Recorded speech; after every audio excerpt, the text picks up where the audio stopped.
देते चले प्यार देते चले, प्यार प्रभु का लुटाते चले।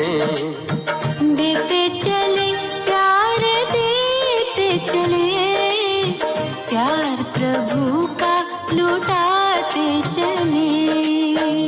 दीप राहों में जलने लगेंगे, जीवन सभी के संवरने लगेंगे। देते चले प्यार देते चले, प्यार प्रभु का लौटाते चले।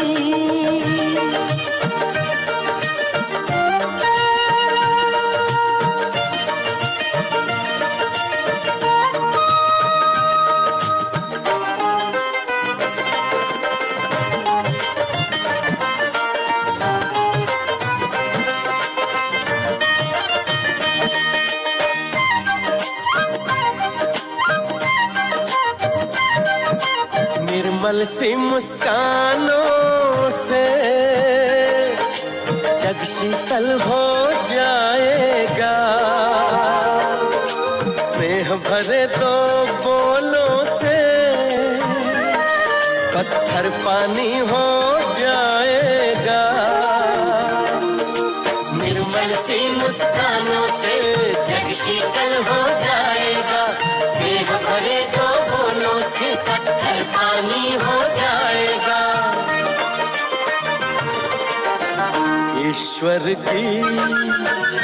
ईश्वर की पहचान बने, प्यार प्रभु का लुटाते चले। ईश्वर की पहचान बने, प्यार प्रभु का लुटाते चले। दीप राहों में जलने लगेंगे, जीवन सभी के संवरने लगेंगे। देते चले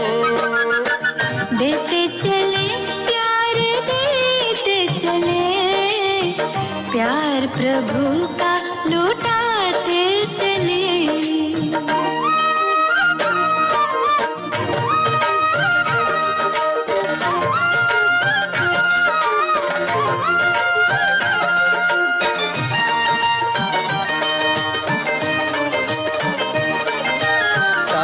करने वाले बादल सिर पर धूप संभाले हैं, खींच के बेखारे जल से मधुर मेह बरसाए हैं। साया करने वाले बादल सिर पर धूप संभाले हैं, खींच के बेखारे जल से मधुर मेह बरसाए हैं। सुख सागर की लहरें बने, प्यार प्रभु का लुटाते चले।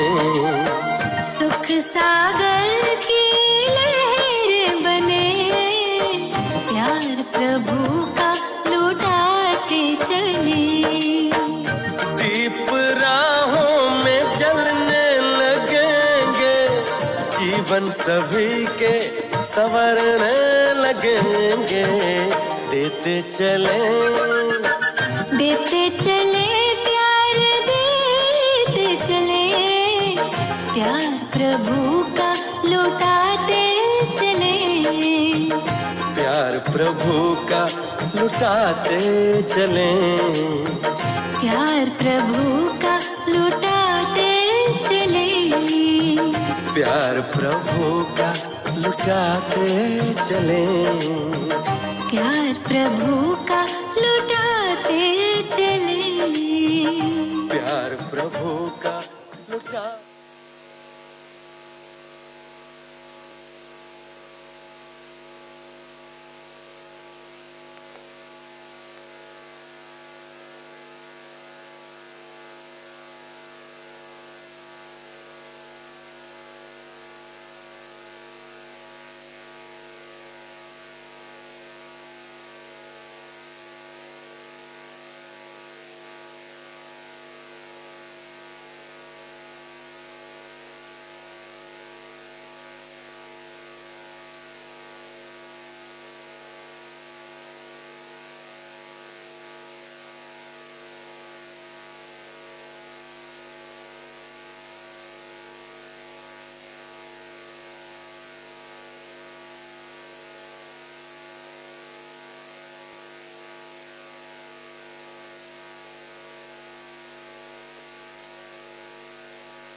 ओम शांति।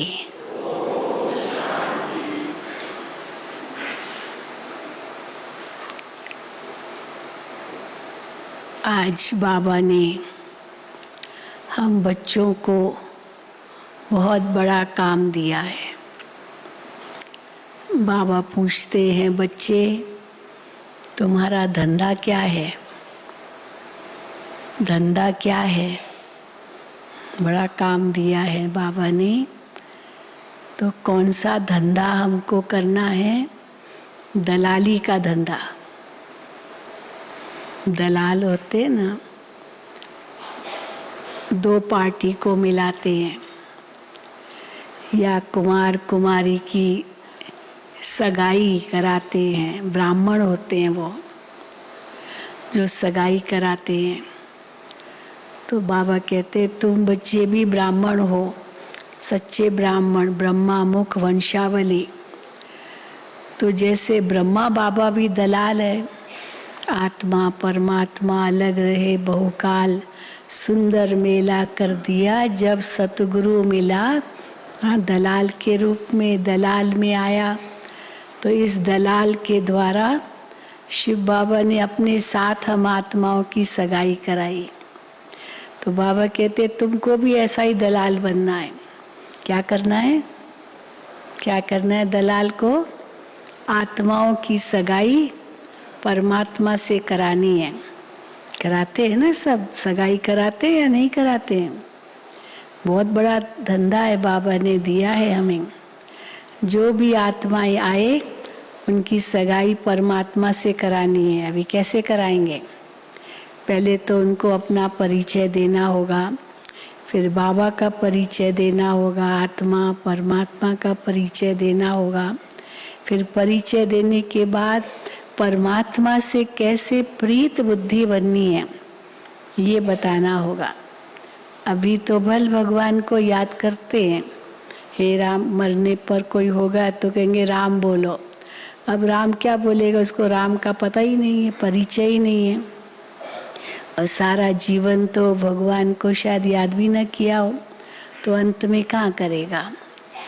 लेकिन तुम बच्चों का फर्ज है सब आत्माओं को शिव बाबा से सगाई कराना। ये बहुत बड़ा धंधा भगवान ने दिया है। तैयार हो ना? अभी गीत भी वही सुना, राह में कौन से दीप जले, सबका प्यार भगवान से कराते रहो। तो उनसे प्यार कराना माना उनके साथ सगाई कराना। तो आज बाबा की सारी मुरली उस पर ही है। और फिर कहा जाता है नज़र से निहाल कींदा स्वामी सतगुरु। तो जब शिव बाबा आते हैं तो हम बच्चों से नज़र मिलाते हैं। नज़र मिलाते हैं माना, नज़र मिलाना माना हमको अपने जैसा बनाते हैं। कौन किससे नज़र से नज़र मिला सकता है? जो उस जैसा होगा। अब अगर मैंने कोई भूल की, मैंने कोई ऐसा पाप किया, तो भगवान के आगे नज़र भी नहीं मिला सकेंगे। देवताओं के आगे भी नज़र कहाँ मिला सकते हैं? हमारा सिर तो नीचे होता है, हम पापी है ये कहते और उनको इतना महान मानते। नज़र से भी नहीं, नज़र से भी नहीं मिला सकते। दुनिया में भी कहते हैं कि ये व्यक्ति ऐसा है, हाँ नज़र नहीं मिला सकता है, मेरे सामने नहीं देख सकता है, क्योंकि अंदर में मन तो खाता होगा ना। तो अगर सच्चाई है, सफाई है और सच्चा प्यार है तो क्यों नहीं नज़र मिला सकते? उन जैसे हैं तो क्यों नहीं नज़र मिला सकते? तो अभी बाबा हम बच्चों को आप समान बनाते हैं और कहते हैं हाँ नज़र से निहाल मैं करता हूँ। तो इसीलिए शिव बाबा नज़र से निहाल करते हैं। तो नज़र से निहाल कींदा स्वामी सतगुरु। फिर बाबा पूछते हैं कि जब बाबा के सामने होते हो तब नज़र से निहाल होते हो, या तभी अनुभूति होती है, या जहाँ भी होते हो वहाँ भी ये नज़र से निहाल होते हो? हाँ, ये भी एक प्रश्न है ना। मधुबन में आते हो, बाबा के सम्मुख होते हो, तब नज़र से निहाल होते हो या वहाँ भी होते हो? तो कोई ने जवाब दिया, बाबा तो सदा हमारे साथ है। लेकिन बाबा कहते नहीं, बाहर जाते हो भूल जाते हो। मधुबन में तो सब बहुत अच्छा है क्योंकि दुनिया के झंझटों से दूर हो, लेकिन बाहर जाते हो तो क्या होता है? बताओ बट्टी वाली बहनें, क्या होता है? भूल जाते हो कि वहाँ भी नज़र से नज़र मिलती है बाबा से। भाई क्या कहेंगे, पर मिलनी चाहिए जहाँ भी हैं, परंतु बच्चे भूल जाते हैं। इसलिए मधुबन में आते हैं, शक्ति भरते हैं, और फिर जहाँ भी होते हैं वहाँ बाबा तो साथ है ही है।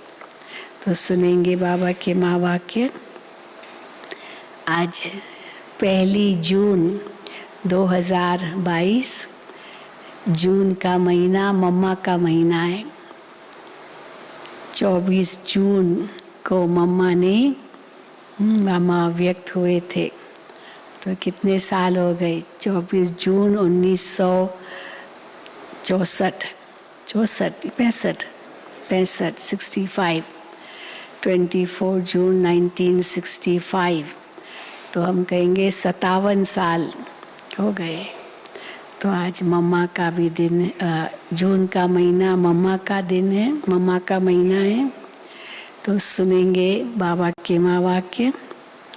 मीठे बच्चे, सदा ईश्वरीय सेवा में बिजी रहो तो बाप से लव बढ़ता जाएगा, खुशी का पारा चढ़ा रहेगा। सदा ईश्वरीय सेवा में बिजी रहो तो बाप से लव बढ़ता जाएगा, खुशी का पारा चढ़ा रहेगा। प्रश्न है, नजर से निहाल होने वाले बच्चों की दिल में कौन सी खुशी रहती है? एक तो नजर से निहाल होना है, फिर जब निहाल हो गए तो कौन सी खुशी रहती है? नजर से निहाल होने वाले बच्चों की दिल में कौन सी खुशी रहती है? उत्तर है, उनके दिल में स्वर्ग के बादशाही की खुशी रहती है। नजर से निहाल हो गए तो प्राप्ति है ना। उनके दिल में स्वर्ग के बादशाही की खुशी रहती है, क्योंकि बाप की नजर मिली, अर्थात बाप की नजर मिली अर्थात वर्षे के अधिकारी बने। बाप में सब समाया हुआ है। दूसरा भी प्रश्न है, बाप बच्चों को रोज भिन्न भिन्न ढंग से नई पॉइंट्स क्यों सुनाते हैं? ऐसी कोई मुरली नहीं होगी जिसमें बाबा की कोई नई पॉइंट नहीं होगी। भले ज्ञान तो समझ लिया है, लेकिन बाबा ज़रूर कोई ऐसी बात बताते जो बड़ी गुह्य बात है, जो एक राज के रूप में बाबा सुनाते हैं। तो बाप बच्चों को रोज भिन्न भिन्न ढंग से नई पॉइंट्स क्यों सुनाते हैं? क्यों सुनाते हैं? उत्तर है, क्योंकि बच्चों की अनेक जन्मों की दिल पूरी करनी है। बहुत भटकी है ना आत्माएं, बहुत ढूंढा है भगवान को। क्योंकि बच्चों की अनेक जन्मों की दिल पूरी करनी है। बच्चे बाप द्वारा नई नई पॉइंट्स सुनते हैं तो बाप के प्रति लव बढ़ता जाता है। आज बाबा ने ये गुह्य बात बहुत अच्छी लगी, बाबा की ये गुह्य राज समझाया, तो बाबा से प्रीत बढ़ती जाती है। लेकिन कई तो ऐसे बस मुरली सुनी, नेमी नाथ बन गए, बस हाँ आज मुरली सुन ली, भाई क्या था? हाँ बाबा कई बार कहते डब्बे में ठिकड़ी, डब्बे में ठिकड़ी होती है ना, वो मिट्टी के टुकड़े टुकड़े होते हैं या लकड़ी के टुकड़े टुकड़े होते हैं। अब वो डब्बे में डालो और ऐसे घुमाओ तो आवाज़ तो बहुत होगा, लेकिन वो किस काम के? तो मुरली तो सुन ली, बस ऐसे ऐसे से पढ़ ली, हो गई मुरली पूरी। लेकिन उसके एक एक पॉइंट की कितनी गहराई है वो भी बहुत ज़रूरी है जानना, फिर उस पर मनन करना, चिंतन करना। बाबा कहते तो बाप के प्रति लव बढ़ जाता है। आज का गीत है, तूने रात गंवाई सो के, दिवस गंवाया खा के। ओम शांति। बच्चे बैठे हैं नजर लगाकर। बाबा जब तक आए तब तक सब योग में बैठते हैं, तो बच्चे बैठे हैं नजर लगाकर। बाप भी देख रहे हैं, फिर बाबा आते हैं, बाबा सबको दृष्टि देते हैं। तो बाबा कहते हैं बाप भी देख रहे हैं आत्मा को और इस शरीर को। बाप भी देख रहे हैं आत्मा को और इस शरीर को। शिव बाबा ब्रह्मातन द्वारा सुनाते हैं, तो आत्माओं को देख रहे हैं और जिसके द्वारा देख रहे हैं उनको भी तो बाबा देख रहे हैं। और इस शरीर को बच्चे भी देख रहे हैं, बच्चे भी देख रहे हैं शिव बाबा को, और जिसके द्वारा शिव बाबा सुनाते हैं उनको।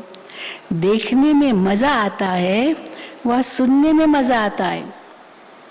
अभी भी बाबा के कमरे में जाते हैं तो ऐसे थोड़ी है बस हाँ शिव बाबा याद है, लेकिन ब्रह्मा बाबा का इतना सुंदर चित्र, दृष्टि मिलाओ लगता है बाबा बात कर रहे हैं हमसे। ऐसे नहीं कि नहीं करते, बिल्कुल लिविंग फॉर्म अनुभव होता है। तो बाबा कहते हैं देखने में मजा आता है, वह सुनने में मजा आता है। क्योंकि सुनना तो बहुत हुआ, अब देखना है, नजर से निहाल होना है। सुनना तो बहुत हुआ है, बहुत ही ज्ञान आदि ढेर का ढेर सुना है। कितना सुना होगा, वेद शास्त्र न जाने क्या क्या सुने हैं बहुत सत्संगों में। तुम नंबर 1 भक्त हो, कितना सुना होगा भक्ति मार्ग में। तुमने ही सबसे जास्ती भक्ति की है। वेद शास्त्र ग्रंथ गीता गायत्री ये जप तप आदि सब पढ़े हुए हैं, बहुत सुनते हैं। बाप समझाते हैं, अच्छा कब से लेकर सुने हैं, ये सब कब से लेकर सुना है, जब से ये निकले हैं। कब से निकले हैं, द्वापुर से, तो तब से भगत तो बने तो सुनते ही आए हैं। जब से ये निकले हैं बहुत सुना है, बाकी क्या नहीं अनुभव किया, सुना तो बहुत है। बाकी बाप से नजर मिलाना सो अभी होता है। नजर से निहाल होते हो ना, यह भी एक श्लोक भी है, नजर से निहाल कींदा स्वामी सतगुरु। हाँ, वैसे दुनिया में कोई किसी को ऐसे कोई देखता है तो कईयों को लगता है ऐसे क्यों देखते हो, क्योंकि दृष्टि बुरी भी जाती है, इसीलिए ऐसे देखते भी है बुरी दृष्टि से। तो बुरी दृष्टि वाले को तो श्राप मिल जाता है, बद्दुआ मिल जाती है। बुरी नजर वाले हाँ क्या तेरा मुंह काला, ऐसे ट्रकों के पीछे लिखा रहता था। लेकिन बाबा की जब नजर मिलती है तो निहाल हो जाते। तो किसकी नजर मिली तो बेहाल हो गए, बद्दुआ मिल गई, और किसकी नजर मिली तो हाँ निहाल हो गई। कितना अंतर हो गया। तो बाबा कहते हैं नजर से निहाल कींदा स्वामी सतगुरु। गुरु भी है, स्वामी भी है सजनियों का। नजर के सामने बैठे हैं, नजर से ही बाप को जानते हैं कि उससे हमको विश्व का मालिक पना मिलता है। बाप को देखने से दिल खुश हो जाती है, क्योंकि बाप से ही सब कुछ मिलता है, बाप में ही सब कुछ समाया हुआ है। जब बाप मिला, नजर के सामने बैठे हो तो जरूर बच्चों को स्वर्ग की बादशाही का नशा भी चढ़ेगा। पहले बाप का नशा, किसके सामने बैठे हैं, बाबा के सामने, बाप के सामने। फिर बेबादशाही का नशा, कि ये बाबा हमको क्या देगा, बादशाही देगा। फिर बेबादशाही का नशा। हम जानते हैं हम अभी बाप के सामने बैठे हैं, दे अभिमान अब निकल रहा है। हम आत्माएं इस शरीर के साथ चक्र लगाते हैं। पाठ बजाते बजाते अब हमारा बाप भी सम्मुख बैठा है। बाप के साथ खुशी होती ही है वर्षे की। बच्चे जब बड़े होते हैं तो बुद्धि में आता है, बाप के वर्षे की खुशी होती है। तो जब बड़े होते हैं बच्चे तो बुद्धि में आता है हम बैरिस्टर का, हम इंजीनियर का, बादशाह का बच्चा हूँ। पिता का नशा होता है ना, मैं किसका बेटा हूँ, मैं बादशाही का मालिक हूँ। यहाँ तुम जानते हो बाप से हमको स्वर्ग का वर्षा मिलता है। बाप को देखने से बच्चों को स्थायी खुशी होनी चाहिए। स्थायी खुशी, ऐसे नहीं बस बाबा सामने है तो खुशी और बाबा से थोड़ा दूर हुए तो खुशी खत्म, नहीं। बाप को देखने से बच्चों को स्थायी खुशी होनी चाहिए। इसको ही रूह रिहान कहा जाता है। बाबा से अंदर ही अंदर बातें करो तो जैसे बाबा से आप दृष्टि ले रहे हो, बाबा से नजर से निहाल हो रहे हो। जो सुप्रीम बाप है सबका, वो बैठ आत्माओं से बात करते हैं। आत्मा इस शरीर द्वारा सुनती है। ये एक ही बार ऐसा होता है क्या, सारे कल्प में एक ही बार क्या कि बाप को, हाँ, ये एक ही बार ऐसा होता है कि बाप को याद करते करते जब वो आते हैं और नजर मिलाते हैं तो 21 जन्मों के लिए वर्षा दे देते हैं। ये एक बार ही होता है संगम पर। ये तुम बच्चों को याद रहना चाहिए। बच्चे जो हैं वो भूल जाते हैं, भूलना नहीं चाहिए। हम किसके बच्चे हैं थोड़ी भूल जाना चाहिए। बच्चे जो है वो भूल जाते हैं, भूलना नहीं चाहिए।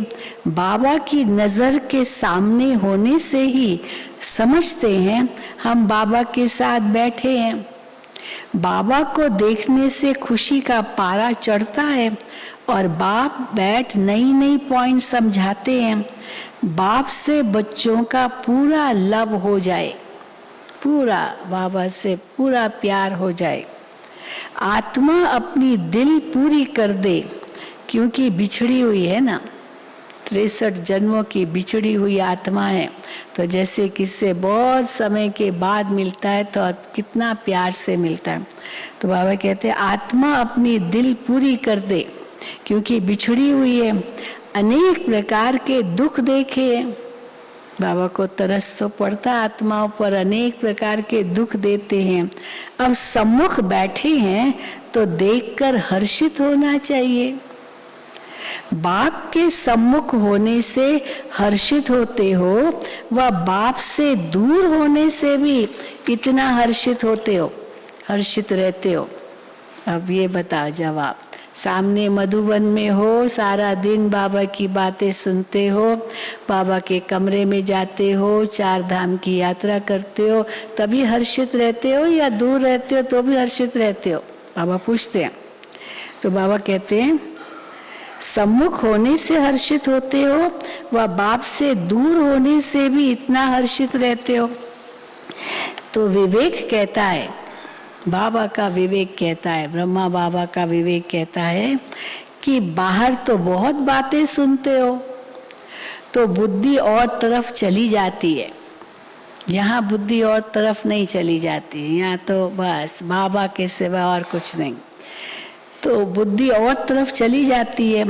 ये जो मधुबन में बच्चे बैठे हैं, जो मधुबन में रहते हैं, बाबा कहते हैं ये जो मधुबन में बच्चे बैठे हैं, सम्मुख सुनते हैं, हाँ रहते हैं, बैठे हैं, चलो चलो चाहे आए हैं, बाबा प्यार से कशिश करते हैं।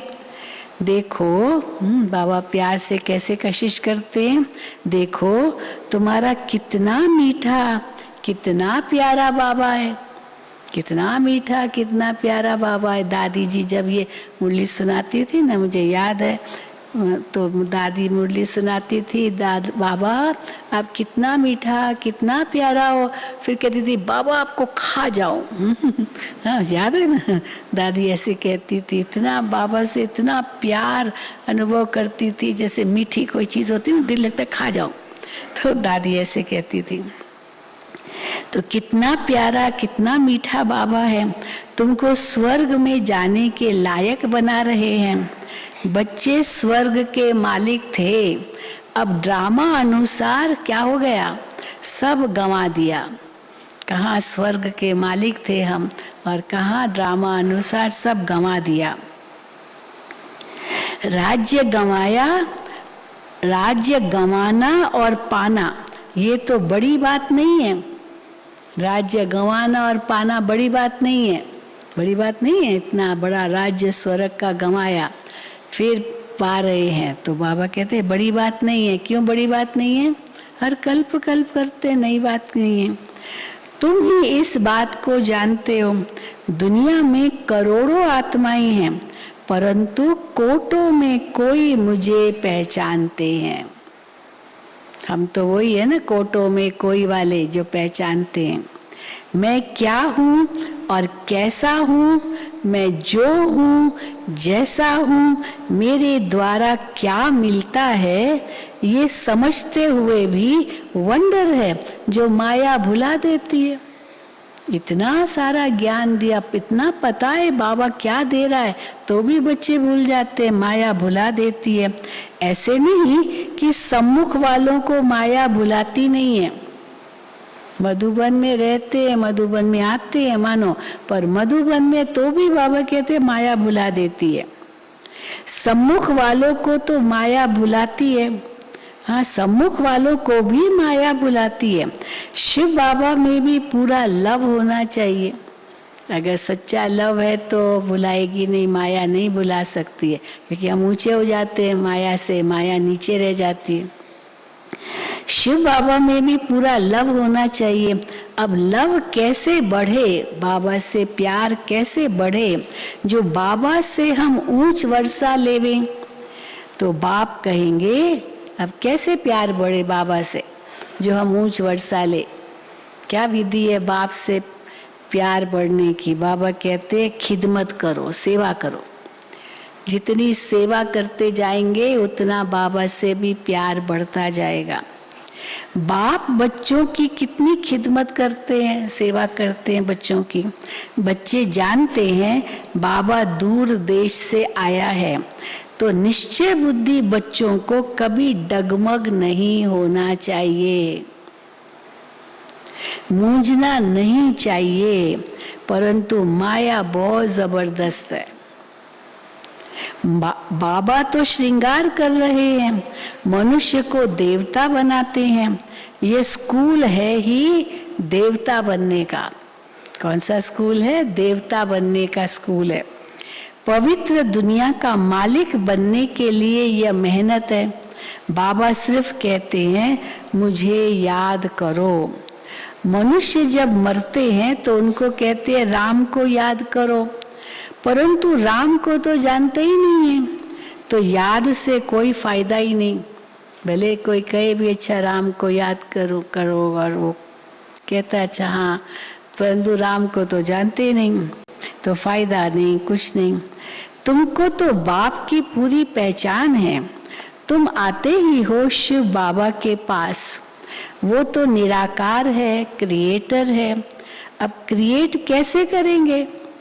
रचयिता तो मानते हैं परमात्मा को, लेकिन कैसे रचते हैं बाबा कहते हैं वो नहीं जानते। अब प्रजापिता ब्रह्मा को भी क्रिएटर कहते हैं, ब्रह्मा को रचयिता मानते हैं, परमात्मा को भी रचयिता मानते हैं। ब्रह्मा द्वारा मनुष्य सृष्टि पैदा होती है, इसलिए प्रजापिता ब्रह्मा कहा जाता है। तुम अब ब्राह्मण बने हो, तुम्हारी आत्मा अब अच्छी रीति जानती है। क्या जानती है? तुम ब्रह्मा द्वारा ब्राह्मण बने हो तो तुम्हारी आत्मा अच्छी रीति जानती है कि हम शिव बाबा के पोतरे और ब्रह्मा के बच्चे बने हैं। तुम बच्चे चाहते हो हमारे विकर्म विनाश हो जाए और हम विजय माला में नजदीक पिरोए जाएं। तो बाबा को बहुत याद करना पड़े। अगर चाहते हो विजय माला में हम नजदीक पिरोए जाएं तो बाबा को बहुत याद करना पड़े। फिर तुम कर्म योगी भी हो। याद करने के लिए एक जगह बैठना नहीं है, तुम कर्म योगी भी हो। घर बार संभालते पवित्र रहना है, कमल फूल समान रहना है। ये मिसाल घर गृहस्थ में रहते कमल फूल समान रहना, ये मिसाल बाबा कहते हैं सन्यासी से नहीं लगता है। सन्यासी तो घर बार छोड़ देते हैं, वो अपने स्त्री को भी छोड़ देते हैं। तो बाबा कहते हैं उनके लिए ये इस मिसाल नहीं लगता है घर गृहस्थ में रहते कमल फूल समान रहना है। ये मिसाल कोई सन्यासियों से नहीं लगता है। वो तो घर गृहस्थ में रहते कमल फूल समान पवित्र रह नहीं सकते, वो तो रह ही नहीं सकते। वो कहेंगे स्त्री का मुंह देखेंगे तो हम तो घी का घड़ा है, वो तो आग है, वो हम घी का घड़ा आग के सामने पिघल जाएंगे, ऐसे ही कहते। इसीलिए पत्नी स्त्री को छोड़ देते। वो ग्रस्त व्यवहार में रहते कमल फूल समान पवित्र रह न सके और न किसको कह सकते हैं कि तुम घर गृहस्थ में रहकर पवित्र रहो। ब्रह्मा बाबा तो कह सकते थे क्योंकि बाबा ने अपना परिवार थोड़ी छोड़ा। जब बाबा को कहते थे ये कैसे सबसे प्रतिज्ञा करवाई कि हम पवित्र बनेंगे, योगी बनेंगे, इतनी छोटी छोटी बच्चियां आपने की, चलो वो ठीक है प्रतिज्ञा, इनसे कैसे करवाई? तो कहा मैं भी तो अपने परिवार में रहता हूँ, मुझसे भी शिव बाबा ने कराई, तो मैं भी तो परिवार हूँ, सब पत्नी बाल बच्चे सब है ना, बाबा के साथ ही थे ना सभी। तो ये तो मैंने तो नहीं कराई, मैं भी जो उसने कहा वो मैंने किया। तो देखो बाबा कहते हैं न किसको कह सकते हैं वो सन्यासी, जो जैसा है वो ऐसा ही बनाएगा। सन्यासी ये कह नहीं सकते कि कमल समान पवित्र रहो। अगर कहे अच्छा ब्रह्म को याद करो, वो भी नहीं कर सकते, वो भी नहीं कह सकते क्योंकि खुद तो परिवार को छोड़ दिया, चलो वो ब्रह्म को याद करेंगे। पर जो परिवार में रहने वाले वो सब ये कैसे करेंगे? तो वो ये भी नहीं कह नहीं सकते सन्यासी कि ब्रह्म को याद करो, वो भी नहीं हो सकता। कहेंगे हाँ, फिर वो उनके अगर वो कहे भी ना तो उनके जो शिष्य वो कहेंगे तुमने तो घर बार छोड़ा है, हम कैसे छोड़े जो हम बस ब्रह्म को याद करें या हम पवित्र रहें। तुम ही घर गृहस्थ में रह नहीं सके तो दूसरों को कैसे कह सकते हो? उनके शिष्य ही उनको कहेंगे तुम ही घर गृहस्थ में नहीं रह सके। वो राजयोग की शिक्षा भी दे न सके। सन्यासी राजयोग की शिक्षा नहीं दे सकते क्योंकि राजयोग है ही राजाई पाने के लिए, निवृत्ति मार्ग के लिए नहीं है राजयोग। तो इसलिए बाबा कहते हैं वो राजयोग की शिक्षा भी दे न सके। अभी तुम सभी धर्म वालों के राज को भी समझ गए हो। अब क्या है सभी धर्म वालों का राज? हर एक धर्म को फिर अपने अपने समय पर आना है, ये भी एक राज है ना उन धर्म वालों के लिए। कलयुग से फिर सतयुग होना है। सतयुग के लिए चाहिए आदि सनातन देवी देवता धर्म। उस समय और कोई धर्म नहीं होता है, तो और सब धर्म जो अभी है वो कहाँ जाएंगे? वो तो नहीं होंगे ना। तो बाबा कहते हैं सतयुग के लिए चाहिए आदि सनातन देवी देवता धर्म। और कोई धर्म वाले मनुष्य को तो देवता बना नहीं सकते, उनका धर्म ही बाद में आता है, तो इसीलिए उनको तो देवता बना नहीं सकते। उनको फिर जाना है मुक्ति में, वो सतयुग में नहीं आएंगे, उनको तो मुक्ति में जाना होगा क्योंकि यहाँ भी नहीं रह सकती वो आत्माएं। देवताओं को इस सृष्टि पर आना है तो और धर्म वाली आत्माएं कैसे रह सकेगी? तो बाबा कहते उनको जाना है मुक्ति में। सुख है ही स्वर्ग में। जब हम देवी देवता बने तब दूसरे धर्म वाले मुक्ति में जाए। सफाई चाहिए, किचरा नहीं चाहिए संसार में, तभी तो देवताएं आएंगे ना। तो बाबा कहते हैं जब हम देवी देवता बने तब दूसरे धर्म वाले मुक्ति में जाए। जब तक हम जीवन मुक्ति धाम स्वर्ग में नहीं गए हैं तब तक कोई मुक्ति में भी जा नहीं सकते। बाबा पहले हम बच्चों को ले जाएंगे, हम बाकी फिर और धर्म वाले जाएंगे, फिर देवता बन के हम आएंगे। तो इसलिए बाबा कहते जब तक हम जीवन मुक्ति धाम स्वर्ग में नहीं गए तब तक कोई मुक्ति में भी नहीं जा सकते। इतने हम पूरे लायक बनेंगे तब तक और धर्म वाले भी नहीं जा सकते। स्वर्ग और नर्क इकट्ठा तो रह नहीं सकते। हम जीवन मुक्ति का वर्षा पाएंगे तो जीवन बंद वाले रहने नहीं चाहिए।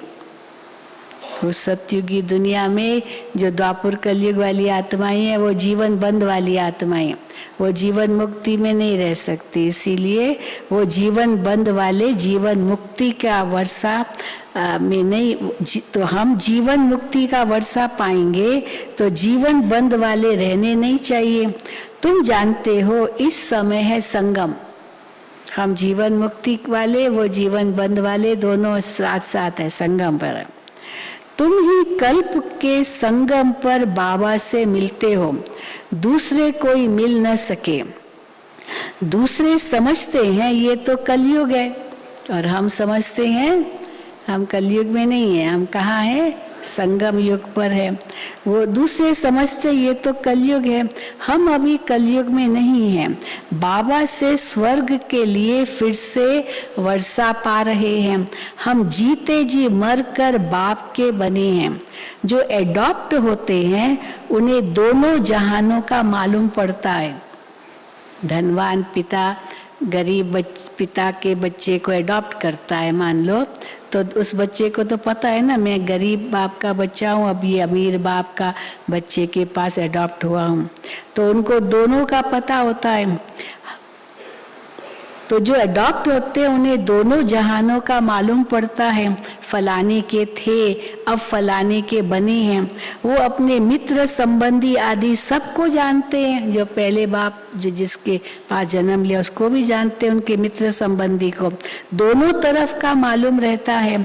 तो तुम बच्चे जानते हो इस दुनिया से हमारा लंगर उठ गया है या अभी तक नहीं उठा है? उठ गया है ना। तो बाबा कहते हैं तुम जानते हो कि इस दुनिया से हमने लंगर उठा लिया है, अभी हम जा रहे हैं। इससे हमारा कोई ताल्लुक नहीं इस कलयुगी दुनिया से। ये भगवान अपने बच्चों से यानी परम पिता परमात्मा सालीग्राम बच्चों से बात कर रहे हैं। भगवान को आना है परंतु जानते नहीं हैं। बाप को न जानने कारण मूंझ पड़ते हैं।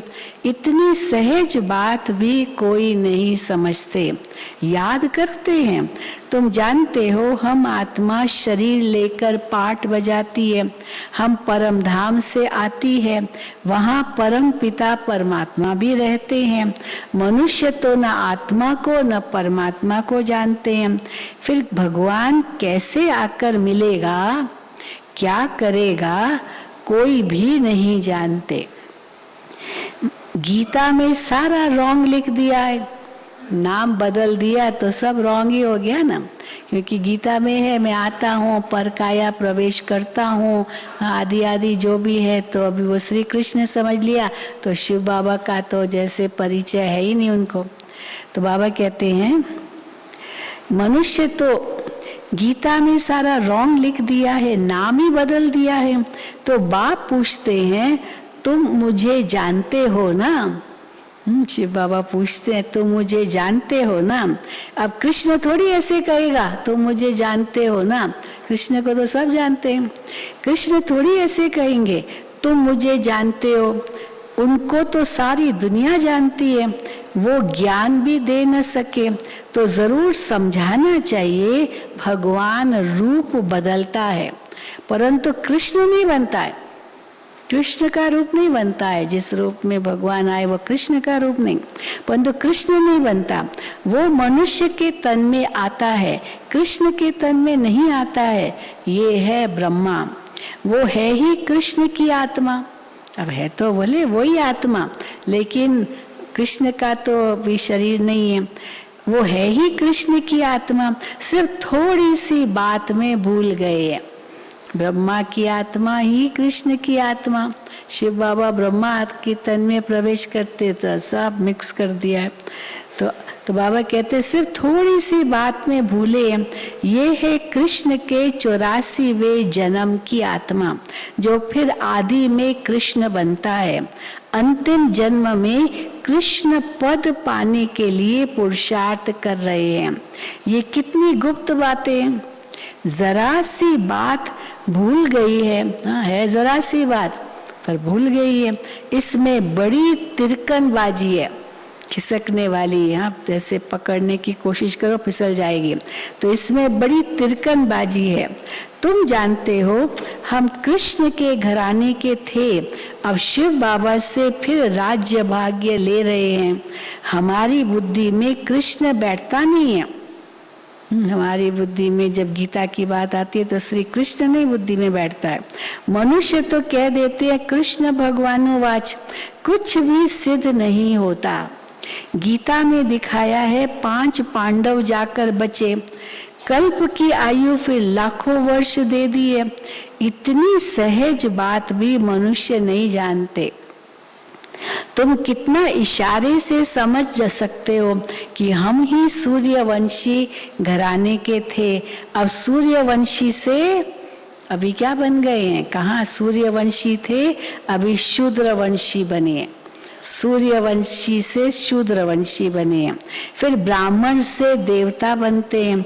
वर्णों को भी बुद्धि में रखना पड़ता है। उन्होंने वर्णों को भी आधा जैसे कर दिया है। ब्राह्मण को उड़ा दिया है तो खाली देवता क्षत्रिय वह शूद्र दिखा है, तो ब्राह्मण उड़ा दिया मना जैसे वर्णों को भी आधा कर दिया है। चोटी ब्राह्मण और शिव बाबा को भूल गए हैं, बाकी देवता क्षत्रिय वह शूद्र दिखा दिया है। ब्राह्मण तो जरूर चाहिए ना। ब्रह्मा की औलाद कहाँ गई? ये कोई की बुद्धि में नहीं बैठता। तुमको बाप अच्छी रीति समझाते हैं, तुमको बुद्धि में अच्छी रीति धारण करना है। जो नॉलेज बाप की बुद्धि में है वो तुम्हारे में भी रहनी चाहिए। बाबा हमको आप समान बनाते हैं, मास्टर ज्ञान सागर।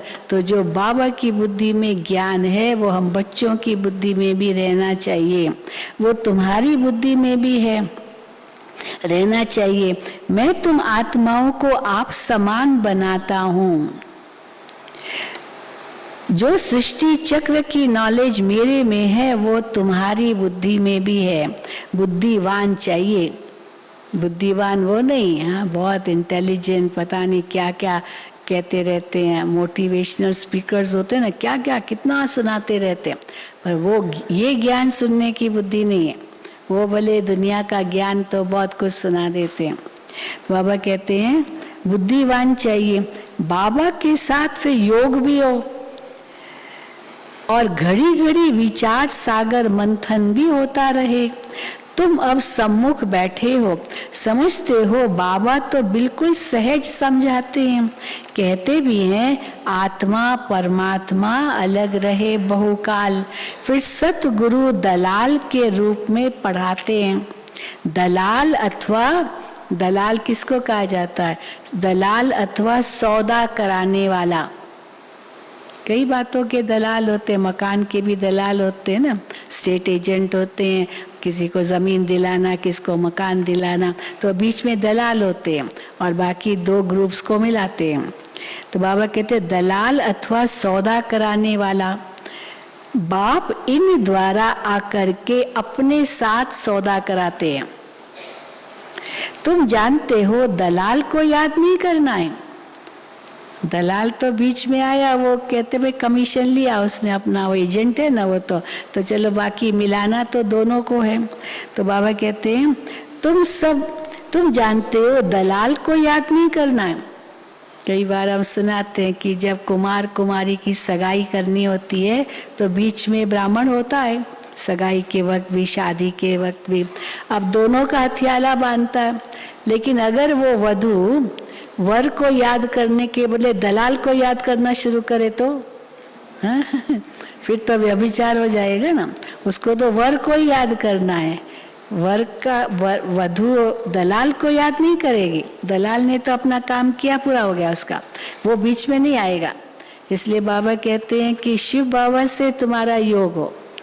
तो बाबा कहते हैं दलाल द्वारा, तुम बच्चे जानते हो दलाल को याद नहीं करना, इसलिए बाबा कहते हैं ब्रह्मा बाबा को याद नहीं करना है। लेकिन हाँ, ब्रह्मा बाबा की दृष्टि से शिव बाबा याद आए, क्योंकि ब्रह्मा बाबा भी शिव बाबा को ही याद कर रहा है। तो तुम जानते हो दलाल को याद नहीं करना है। दलाल द्वारा हमारी सगाई होती है शिव बाबा से।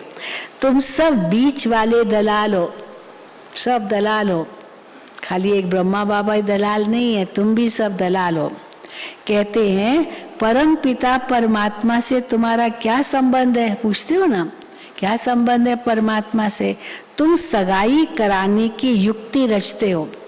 अब उनको पता ही नहीं है, तो तुम परिचय दे करके कहेंगे ना वो आपका पिता है, तो आत्मा का परमात्मा से मिलन कराते, योग सिखाते हैं।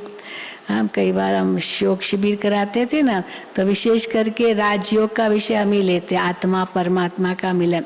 तो कई हमको कहते थे आप रोज कितनों की सगाई कराती हो कितनों की सगाई कराती हो? तो बड़ा नशा चढ़ता, हाँ इतनों की सगाई कराते हैं। अब वो सगाई तो कराते हैं, पर कितनी सगाई उनकी चलती है वो तो पता नहीं। दलाल ने तो अपना काम कर दिया, बाकी तो बीच में आएगा नहीं। तो जैसे जी हाँ जी जी जी, तो इसीलिए बाबा कहते हैं तुम सगाई कराने की युक्ति रचते हो, कैसे सगाई हो सबकी। फिर प्रजापिता ब्रह्मा का नाम भी देते हो, कि उस दलाल तो पक्का वो है। फिर प्रजापिता का नाम भी देते हो। वर्षा तो शिव बाबा से मिलता है, स्वर्ग का रचयिता ही वो है। जीव आत्माओं की परमात्मा के साथ सगाई होती है। सगाई की थी, वर्षा पाया था, फिर भी पाते हैं। तुम जानते हो हमारा कल्प के संगम युग का यही धंधा है। सुना, सबका यही धंधा है, दलाली का, आत्माओं को परमात्मा से मिलाना, योग सिखाना। कल्प के संगम युग का यही धंधा है, और कोई भी आत्माओं की परमात्मा से सगाई नहीं कराते हैं। सगाई भी उनसे कराते हैं। किनसे सगाई कराते हैं हम? उनसे कराते हैं जो विश्व का मालिक बनाते होते ना, जो बीच में दलाल होते हैं। कुमार कुमारी की सगाई के लिए तो कहेंगे वो जो है ना लड़का बहुत धनवान है, वो आप उसके घर में जाओगी ना तो महारानी होके रहोगी, ऐसे भी वो लोग कहते हैं। तो यानी इतना धनवान है वो। तो बाबा कहते हैं तो तुम किससे सगाई कराते हो? जो तुमको विश्व का मालिक बनाते हैं, उनसे कराते हो जो विश्व का मालिक बनाते हैं। ये है ऊंचे ते ऊंची रूहानी सगाई। अब ये जिस्मानी नहीं है कुछ भी, ये ऊंचे से ऊंची रूहानी सगाई। रूहानी सगाई करना कल्प बाप से ही तुम सीखते हो। कल्प ऐसा होता है, कल्प मनुष्य से देवता जरूर बनते हैं, देवता फिर से मनुष्य बनते हैं। मनुष्य तो मनुष्य ही है, देवताएं भी तो है तो मनुष्य ही ना। मनुष्य तो मनुष्य ही है, परंतु क्यों लिखा है मनुष्य से देवता किए करतन लागी वार? है तो दोनों ही मनुष्य, परंतु मनुष्य से देवता बनते हैं, दैवी गुणों वाले बनते हैं। क्योंकि देवता धर्म स्थापन करते हैं, वो धर्म ही अलग है देवताओं का। तुम भी जानते हो इस सगाई से हम मनुष्य से देवता बन रहे हैं। सब कहते हैं क्राइस्ट से 3000 वर्ष पहले भारत हेवन था, परंतु बुद्धि में आता नहीं है। भारत पहले स्वर्ग था। अभी तो कितने मंदिर बनाते हैं, जहाँ जाओ हाँ कितने मंदिर ही मंदिर। भारत में तो कोटि मंदिर होंगे। अभी तो कितने मंदिर बनाते हैं, परंतु सब की उतरती कला है। हमारी है चढ़ती कला। चढ़ती कला में 1 सेकंड लगता है, 1 सेकंड, और उतरती कला में 5000 साल। देखो, अच्छा मीठे मीठे सिक्की लदे बच्चों प्रति माता पिता बाप दादा का याद प्यार और गुड मॉर्निंग। रूहानी बाप की रूहानी बच्चों को नमस्ते। हम रूहानी बच्चों की रूहानी बाप दादा को याद प्यार गुड मॉर्निंग और नमस्ते। धारणा के लिए मुख्य सार। पहला, कभी भी किसी बात में मूझ कर निश्चय में ऊपर नीचे नहीं होना है। कभी भी किसी बात में मूझ कर निश्चय में ऊपर नीचे नहीं होना है। घर बार संभालते कर्म योगी होकर रहना है। विजय माला में नजदीक आने के लिए पवित्र जरूर बनना है। दूसरा, बुद्धिवान बनने के लिए ज्ञान का विचार सागर मंथन करना है। सदा खिदमत में तत्पर रहना है। आप समान बनाने की सेवा करनी है। वरदान, बाबा शब्द की स्मृति से हद के मेरेपन को अर्पण करने वाले बेहद के वैरागी भव। बाबा शब्द की स्मृति से हद के मेरेपन को अर्पण करने वाले बेहद के वैरागी भव।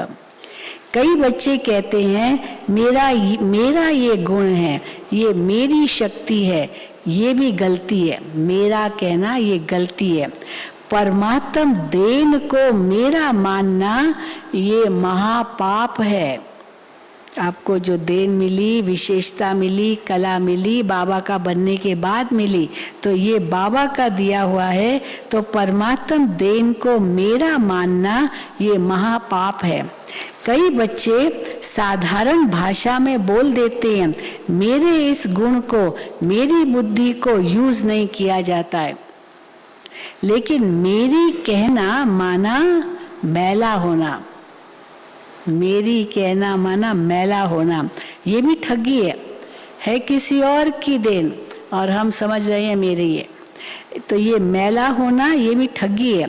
इसलिए इस देह के मेरेपन को अर्पण कर सदा बाबा शब्द याद रहे, तब कहेंगे बेहद की वैरागी आत्मा। सुना स्लोगन, अपनी सेवा को बाप के आगे अर्पण कर दो। जो भी सेवा करते हो बाबा के आगे अर्पण कर दो, तो सेवा का फल और बल प्राप्त होता रहेगा। मैंने सेवा की ये कहा तो न फल मिलेगा न बल मिलेगा। अपनी सेवा को बाप के आगे अर्पण कर दो तो सेवा का फल और बल प्राप्त होता रहेगा। अच्छा, ओम शांति, ओम शांति, ओम शांति। अभी आपको कुछ समाचार सुना रहे हैं।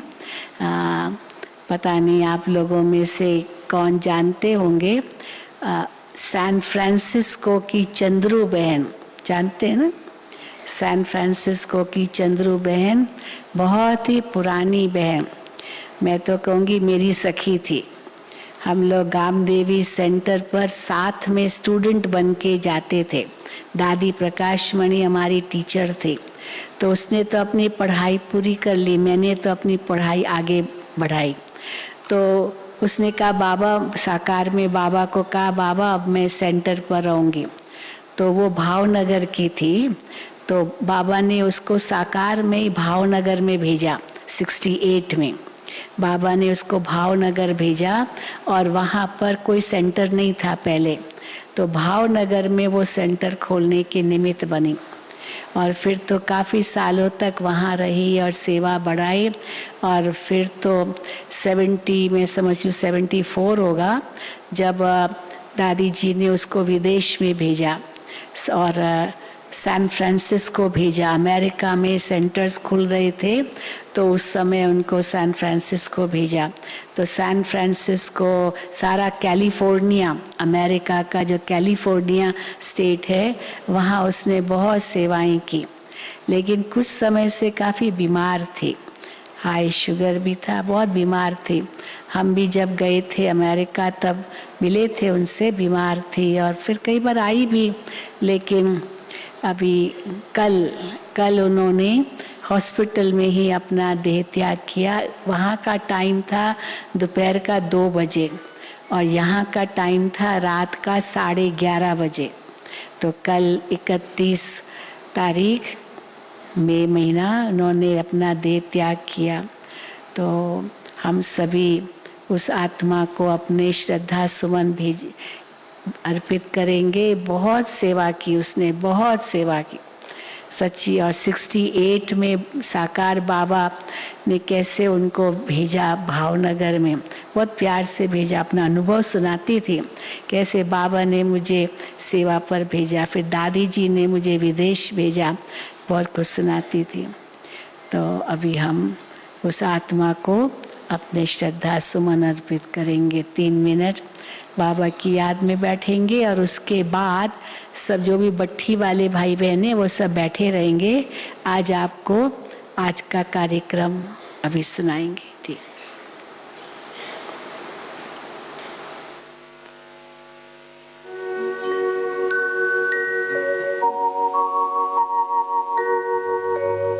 शांति के पथ पर चलो,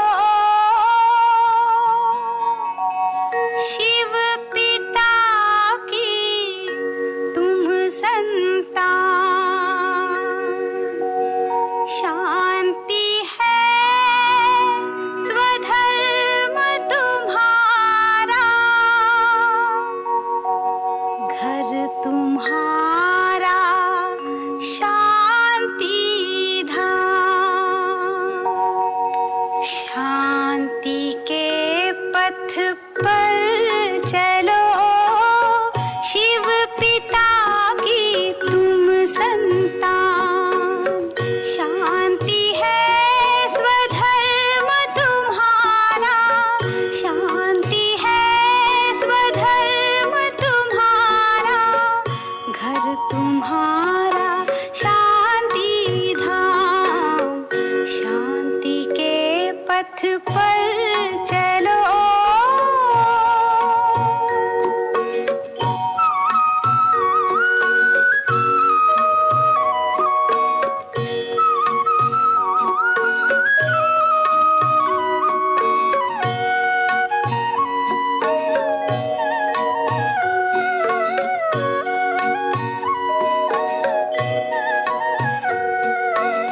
शांति का शिव है दाता, नई दुनिया जो लाएगा।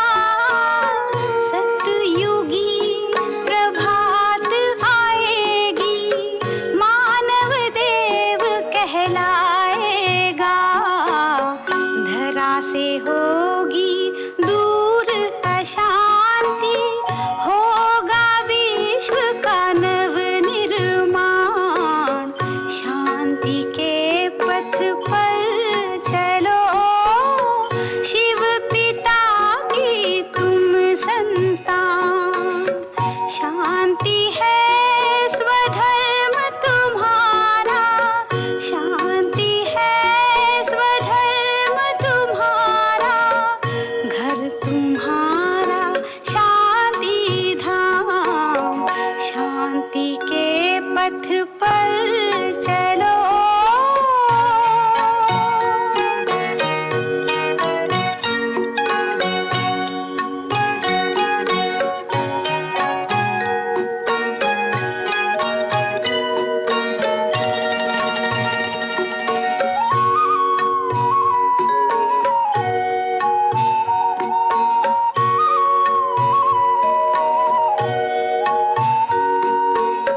प्रेम शीतलता और सुख की शांति बहाए अमृत धार।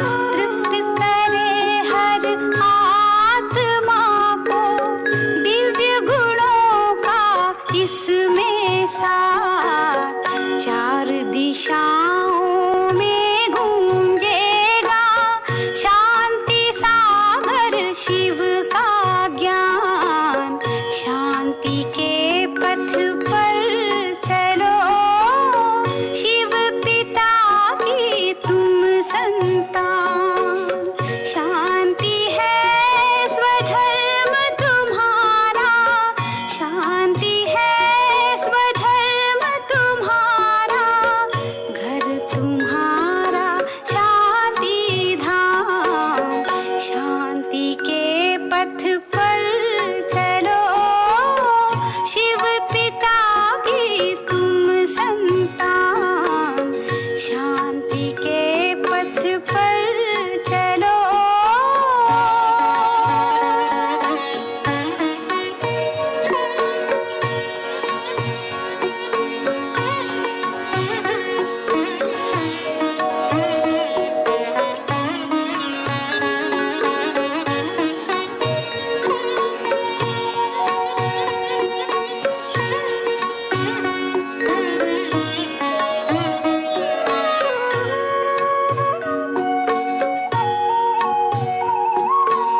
पथ